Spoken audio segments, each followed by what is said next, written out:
Oke, Assalamualaikum warahmatullahi wabarakatuh. Halo, good morning everybody. Waalaikumsalam warahmatullahi wabarakatuh. Yeah, thank you Juanda. Just Juanda, respond me. Thank you. Yeah, thank you for today. Thank you for your participation and joining into our class. Yeah, welcome to our 7 meeting for today before we join into midterm for next week. And for today, we will join into our presentation class and the presenter for today is the second group Second group consists of Andri Hermawadi and then what's the name, Alpon Joshua, and the last is Evi Sutriani. I think you can present your material for today. Who is become a host for today? Siapa yang mau jadi host hari ini? Biar saya jadikan host. Si Alpon, Bu. Alpon. Ya, Alpon, kamu yang share screen ya. Oke, kamu handle Alpon. Setiap nanti ada mahasiswa yang masuk, yang join ke dalam kelas, silakan kamu admit, kamu terima. Jangan nanti udah kamu lupa untuk mengadmit. Jadi teman-teman nggak bisa masuk kelas ya. Kamu sebagai host nanti kalau ada yang masuk kamu admit, kamu terima. Jadi mereka biar bisa join. Oke, thank you. Oke, wait ya.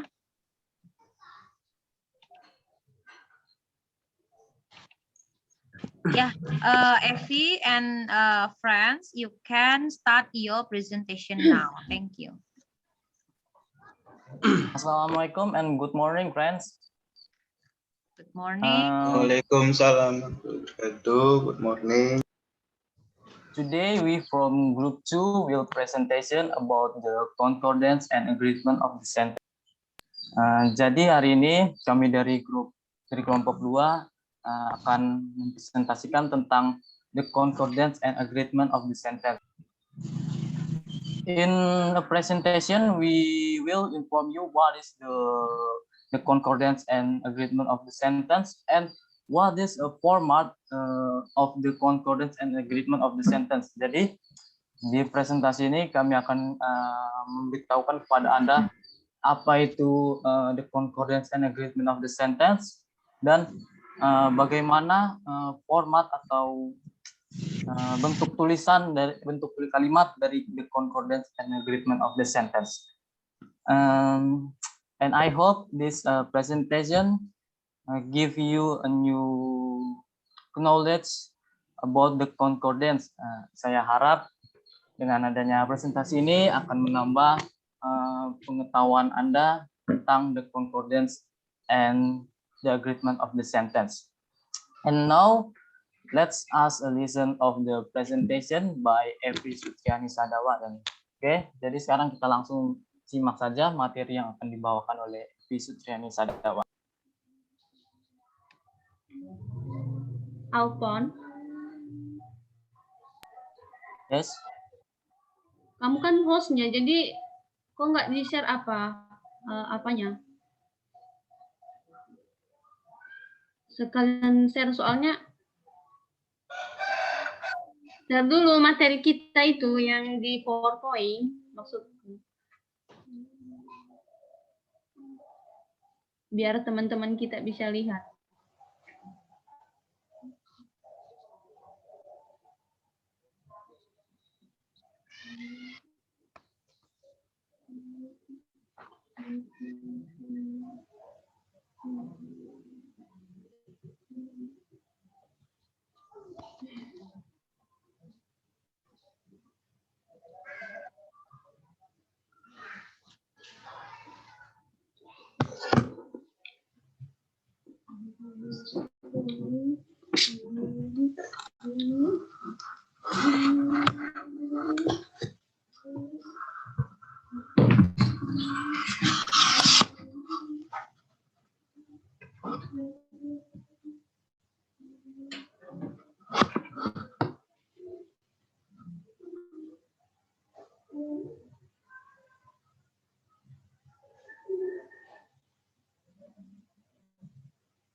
Kok nggak dengar suaranya?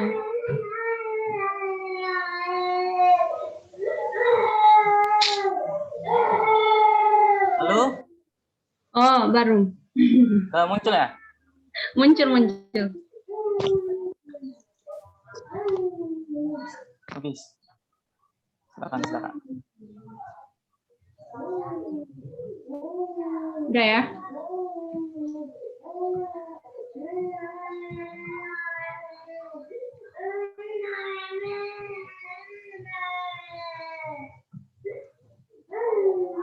Udah. Baik, terima kasih kesempatan yang sudah diberikan kepada kami untuk menampilkan hasil dari penjelasan. Evi, I am so sorry. You can combine your language between Indonesia and English.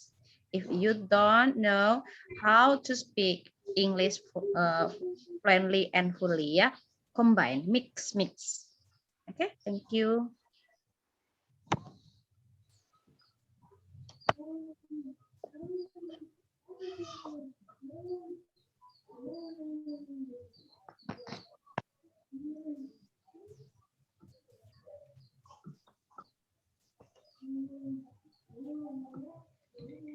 Miss harus campur kan bisa, Miss? Yes, of course, you can do it. If you don't know, you can compare, you can combine.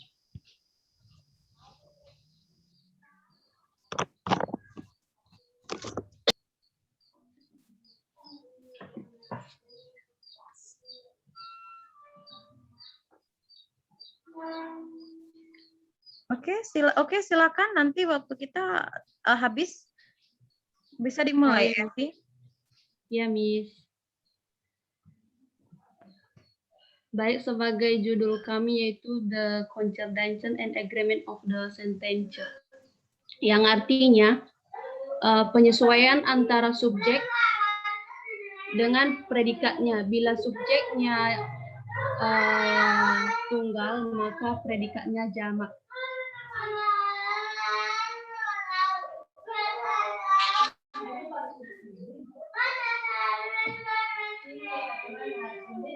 Maaf ya, Miss, lagi ada adik nangis.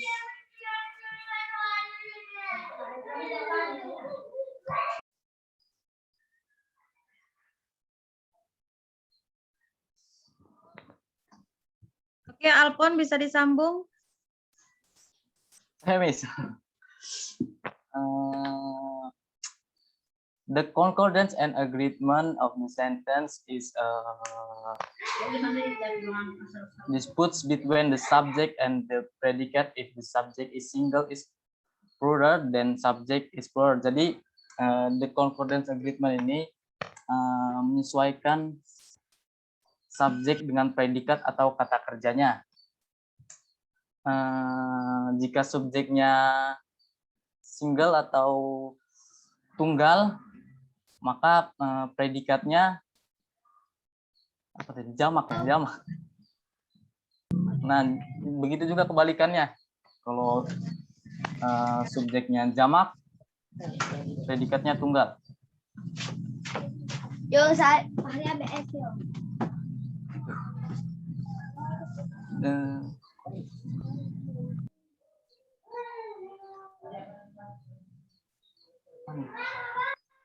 Concordance is the compatibility between sentence compliers based on linguistic rules. For example, the form of the verb will differ between the first person and the third. Jadi concordance ini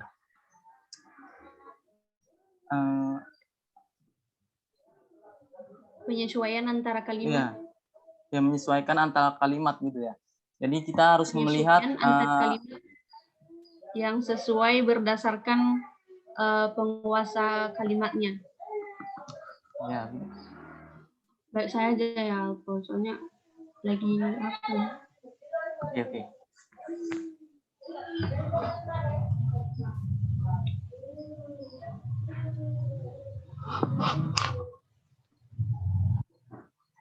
Baik, ada beberapa kata kerja atau subjek yang terdapat dalam the Concordance Agreement of Proposal. Ada dua, yaitu predikat tunggal atau singular dan predikat jamak atau plural. Kata kerja dari predikat tunggal atau singular yaitu verb 1 tambah s, strip s, is, strip was, was, Kan ada tuh orang nih. was. Predikat jamak atau plural verb 1 tanpa s, do sama have. Contoh pemakaian kata kerja predikat tunggal yaitu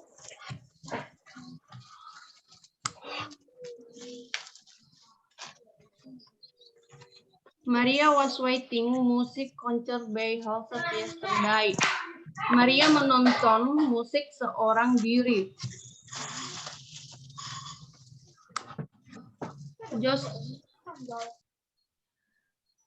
Joyce and May are finishing their assignment in the library now.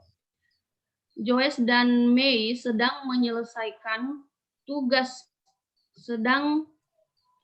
menyelesaikan tugas mereka di perpustakaan. My mother declared chicken soup. Ibu memasak sup ayam yang lezat.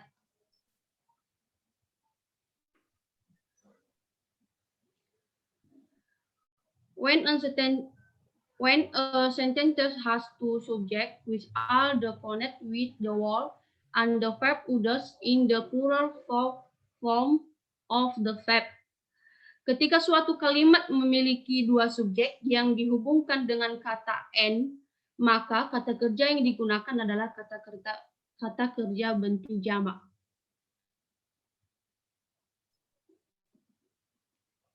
Lanjut. Contohnya, Rudy and Sarah were celebrating Davis' marriage anniversary last Sunday. Rudy dan Sarah merayakan ulang tahun pernikahan mereka minggu lalu.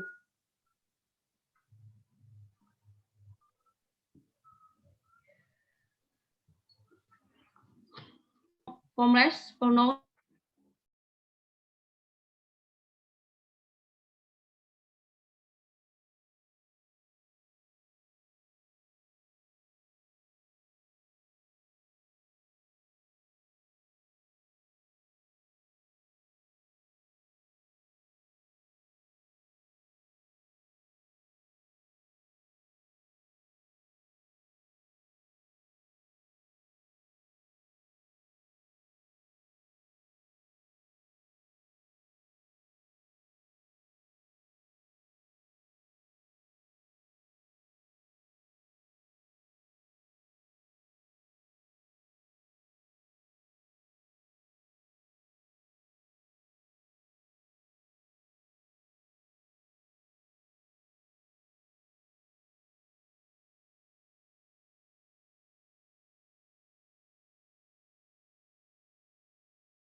Maaf, memang tidak ada suaranya atau bagaimana ya? Saya nggak mendengar.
Saya nggak dengar suara sama sekali.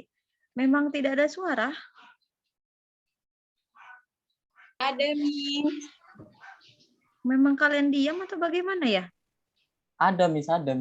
Jaringan, Miss. Oh, Orang itu ada. udah ngomong. Oh iya, baik. Oke, lanjut. Maklum ya, Miss.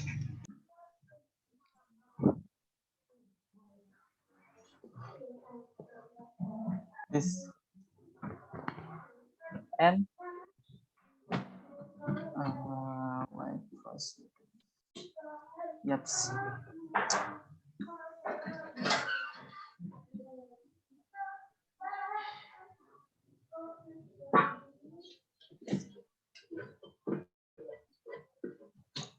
Okay, this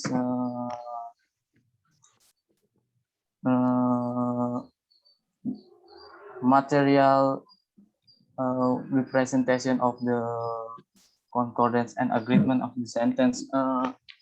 If you any question for the material, friends, I give you time to ask the question.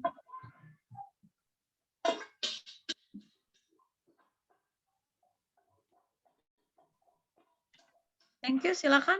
Jika ada pertanyaan atau masih belum paham terkait materinya, boleh ditanya.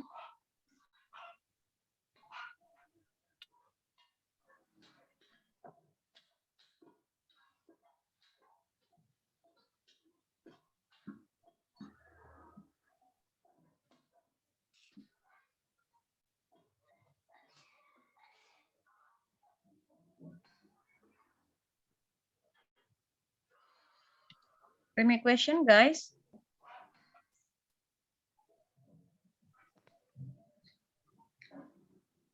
Riris, you wanna ask something?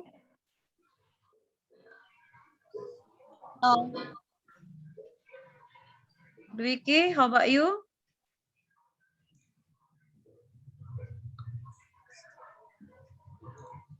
Juanda?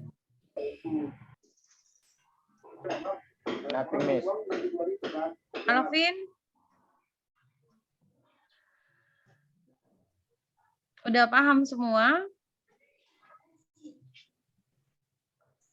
Jangan iya aja tahu-tahu nggak paham ya. Jangan iya aja tahu-tahu nggak paham. Paham bilang paham, enggak bilang enggak. Nggak tahu, Miss, baru masuk kelas. Waduh.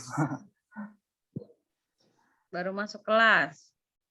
Yang lainnya nih yang dari tadi di sini.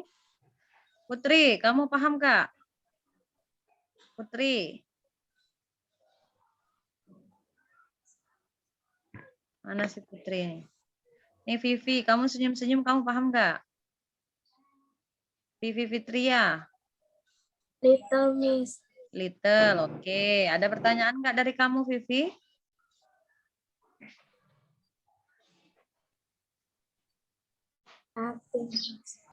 Nothing, berarti sudah paham. Berarti nanti di tugasnya harus benar semua. Awas kalau nggak benar semua. Udah paham, harus benar semua, nggak ada pertanyaan habisnya. Minggu depan kita UTS, ya. Wajib diselesaikan seluruh tugas dan wajib diikutin untuk UTS-nya. UTS nanti soalnya saya buat secara online juga.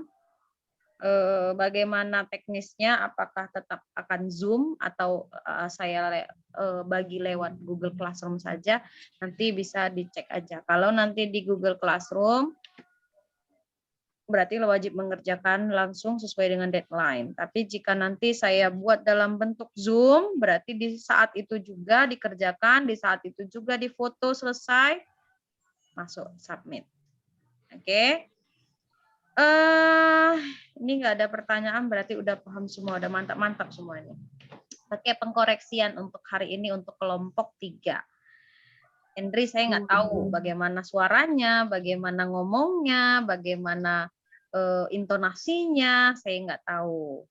Harusnya tadi bagi partnya, mungkin bagian Henry 1 slide menjelaskan, ya. Mungkin bagian si Henry lah yang belum ada menjelaskan. Harusnya dibagi. Misalnya ada 5 slide, bagi kamu slide 1, 2, 3. Jadi saya tahu bagaimana skill-skillnya. Kemudian untuk si FV kurangnya, saya cari yang kekurangan aja ya, nggak usah kelebihan. Kalau kelebihan dinilai sendiri aja. Jadi supaya ada motivasinya aja. Iya. Kalau dia kelebihan, nggak usah dibilang-bilang, nanti naik kupingnya kan. Jadi kekurangannya aja. FV intonasinya, bukan intonasi, tepatnya pronunciation, masih banyak sekali yang salah. Ya, FV, kamu masih banyak yang salah. Sunday tadi contohnya, Sundai kamu bilang.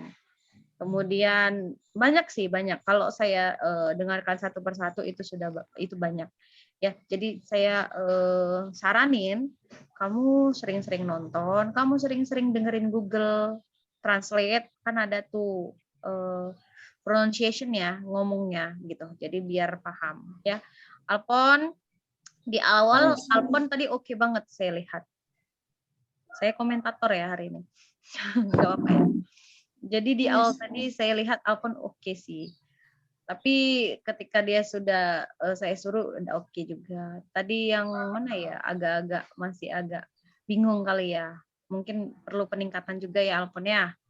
Oke, jadi semuanya perlu peningkatan.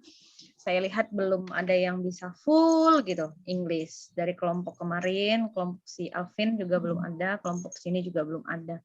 Jadi, tapi nggak apa-apa, namanya kita belajar, tetap harus semangat. Intinya adalah niat yang nomor 1.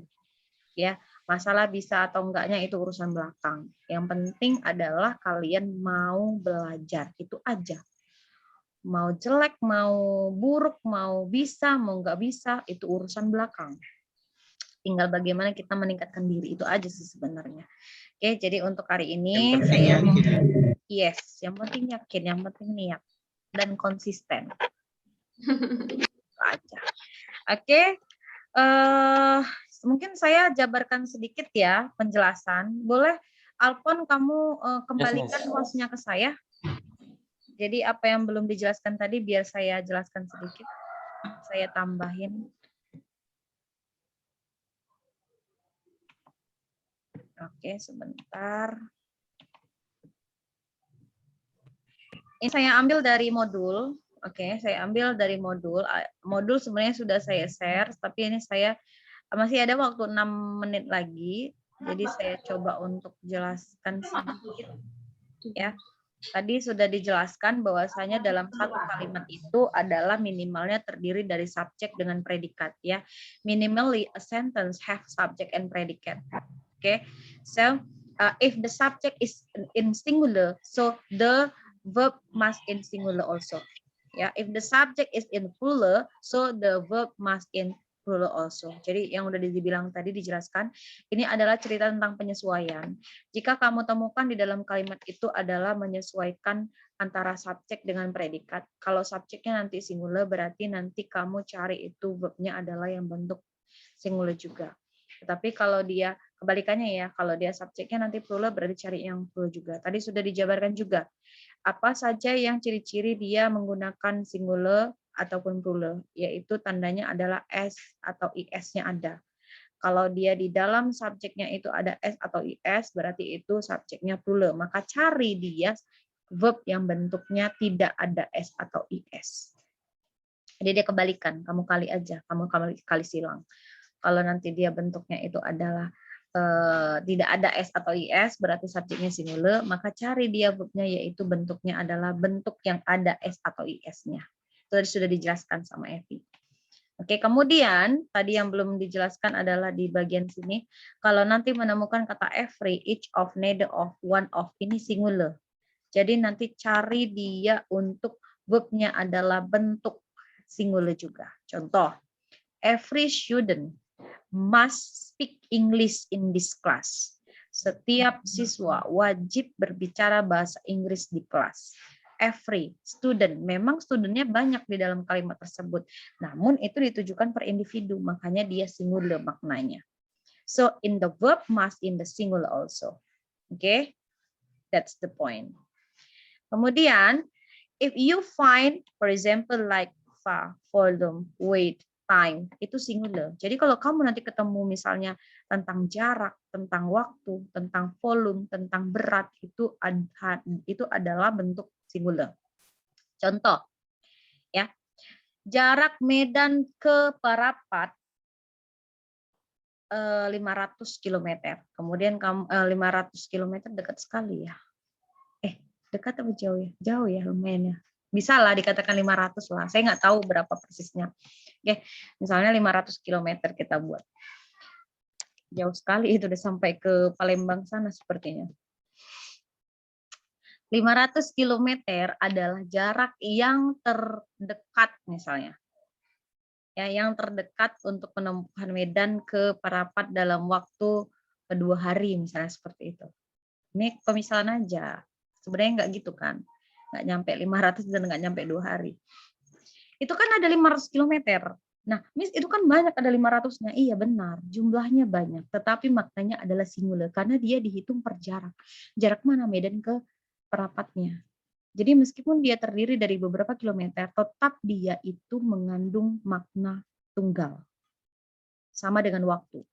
365 hari dalam setahun aku menghabiskan waktu bersamanya misalnya.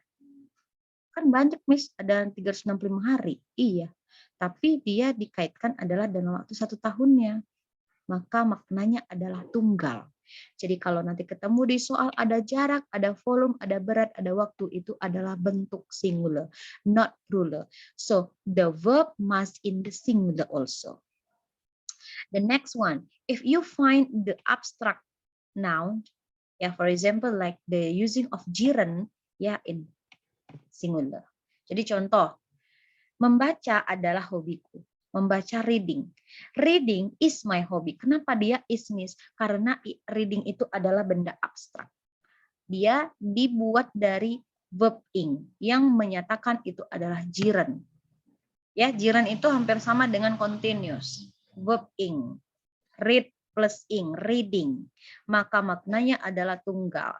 Jadi subjeknya tunggal, berarti verbnya harus tunggal. Verb tunggal tadi sudah dijabarkan oleh Evi, makanya dia pakai is. Oke, kemudian ketika kamu nanti ketemu nih, ada ungkapan-ungkapan seperti ini. Ada as well as, along with, together with, in addition. Ini adalah mengandung maknanya makna tunggal. Ya, tunggal. Berarti kalau ada kata-kata seperti ini, cari dia yang verbnya untuk tunggal. Kemudian, jika kamu menemukan kata-kata seperti ini, anybody, anyone, no one, nobody, anything, nothing, someone, something, it's for singular. For example, anybody home? Contohnya. Ada nggak orang di sini? Meskipun di dalam rumah itu ada banyak orang, tetapi itu ditujukan untuk per individunya. Makanya bertanya anybody home itu ditujukan untuk per orangnya. Oke, itu dia. And then if you find the word like a number and the number, Miss, ini artinya sebuah, sekuntum, seekor, seorang, iya benar. Tetapi dia harus diikuti dengan makna yang plural karena dia per kelompoknya. Tapi kalau udah jelas orangnya, maka dia maknanya adalah singular. Itu bedanya. Kemudian, jika ada ketemu kata-kata and dengan both, ini maknanya adalah jamak. Alpon and Evi Sutriani are couples, misalnya. Si Alpon sama si Sutriani adalah pasangan, misalnya. Nah, pakai are, kenapa? Karena ada dua di situ. Ada Alpon, ada Evi. Oke. Kemudian kalau ada kata